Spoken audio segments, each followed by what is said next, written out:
हरिओम। आप व्याकरण के अंतर्गत आज पढ़ेंगे उदात्त, अनुदात्त और स्वरित। कल मैंने पढ़ाया था आपको कालोज ह्रस्व दीर्घ प्लुता में ह्रस्व दीर्घ और प्लुत संज्ञा करने वाला सूत्र था, और वहां पर लिखा हुआ था कि सप्रत्येकम उदात्तादि भेदेन त्रिधा, उदात्तादि से उदात्त, अनुदात्त और स्वरित। तो आज आप उदात्त, अनुदात्त और स्वरित पढ़ेंगे।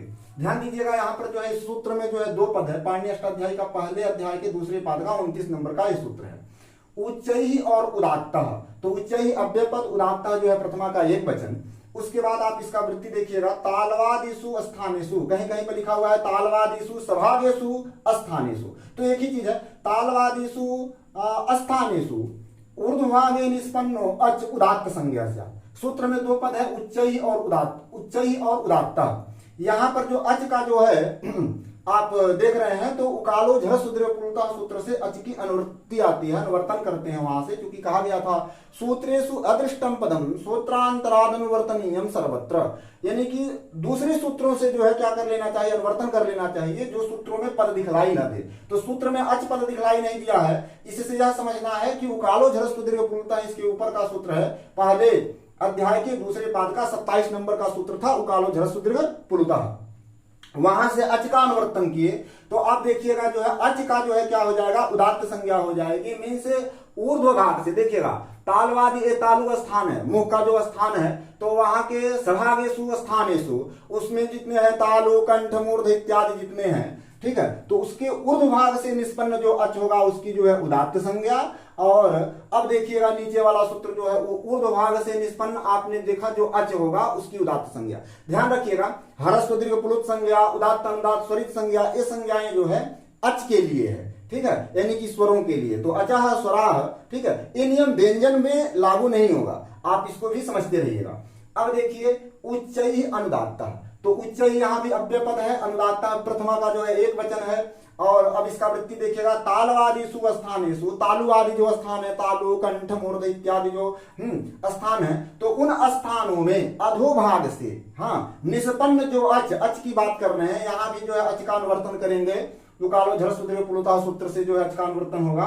और नीचे ही लिखा हुआ है, नीचे ही माने अधो होता है, देखिएगा उच्चैः माने यहाँ पर ऊर्ध्व लिखे हैं, और उसकी जो है क्या हो जाती है, ऐसे अच की जिसका उच्चारण नीचे से होगा, ऐसे अच की जो है निष्पन्न जो अच, यानी कि अधोभाग से निष्पन्न जो अच, उस अच की जो है अनुदात्त संज्ञा होती है। ये हो गया, दोनों सूत्र आप पढ़ लिए, उदात्त संज्ञा जान लिए, अनुदात्त संज्ञा जान लिए। अब आप जानिए स्वरित संज्ञा। स्वरित संज्ञा यहाँ पर देखेंगे, समाहार प्रथमा का एक वचन और स्वरिता जो है प्रथमा का एक वचन, यहाँ भी दो पद है। यहाँ पर समाहार शब्द का अर्थ होता है, समाहार में जो है अधिकरण में घय प्रत्यय हुआ है, यस्मिन् समाहरणम तत्र समाहारः।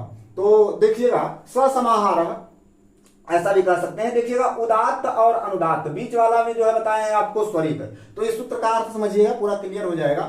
उदात्तत्व अनुदात्तत्व, मतलब जहां पर उदात्त है तो उदात्त में जो उदात्तत्व धर्म है, जैसे मनुष्यत्व में मनुष्यत्व धर्म है, ब्राह्मण में ब्राह्मणत्व धर्म है, तो त्व और तल प्रत्यय जो है होते हैं, तो त्व जो लगने से, अर्थात जैसे पशु है तो पशु में पशुत्व धर्म है, तो उसके कारण जो है, तो इसी तरह से उदात्त है तो इसमें उदात्तत्व धर्म है, तो वही कहे उदात्तत्व और अनुदात्तत्व।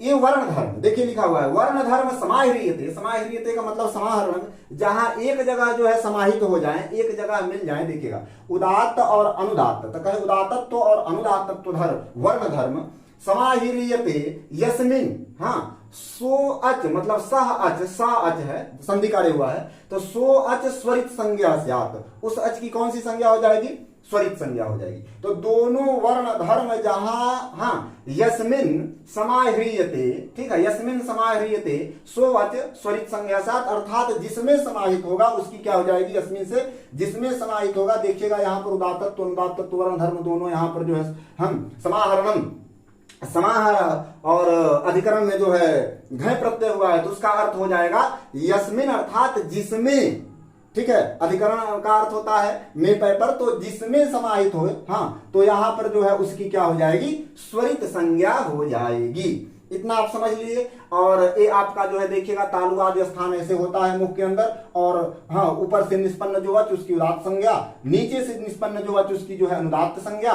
और यहाँ पर आप थोड़ा सा और देख लेंगे कि उदात्त में जो है जैसे कि वैदिक जो होता है, वैदिक स्वर प्रक्रिया के अंतर्गत जैसे ऋग्वेद, यजुर्वेद, अथर्ववेद इत्यादि में जो चिन्ह होते हैं आप देखते हैं जो है, तो वो चिन्ह में के लिए जो है वहां पर जो है उसका प्रयोग होता है उदात्त, अनुदात्त, स्वरित का। तो देखिएगा जैसे कि उदात्त है तो उदात्त के लिए जो है कोई चिन्ह नहीं होता है, मतलब उसके लिए चिन्ह नहीं लगाते हैं। अनुदात्त के लिए जो है वैदिक प्रक्रिया में जो है इस तरह का नीचे खड़ी लाइन का जो है चिन्ह होता है अनुदात्त के लिए। स्वरित के लिए चिन्ह होता है, ऊपर एक रेखा होती है, आपको यहाँ पर एक रेखा दिख रही होगी, तो इस तरह से उसका चिन्ह है। और अगले प्रकरण में और फिर बताएंगे उसका जो है कुछ उदाहरण देकर के वैदिक एक मंत्र का, तो इस तरह से आप ये समझ जाएंगे। और आज जो है आप उदात्त, अनुदात्त और स्वरित संज्ञा सूत्रों का जो है आप स्मरण करेंगे। यहाँ पर भी देखिएगा, यहाँ पर भी देखिए अच का जो है क्या हुआ है, निवृत्ति आई है उसी सूत्र से, उकालो झर सुदीर्घ प्लुता से। यद्यपि समाहारः और स्वरितः दो ही पद है इसमें, इसी तरह से यहाँ पर भी दो ही पद है, यहाँ भी दो ही पद है। अच की अनुवृत्ति सभी इन तीनों सूत्रों में जो है आ रही है। तो इस तरह से आप इसको मनन करेंगे, चिंतन करेंगे। हरिओम।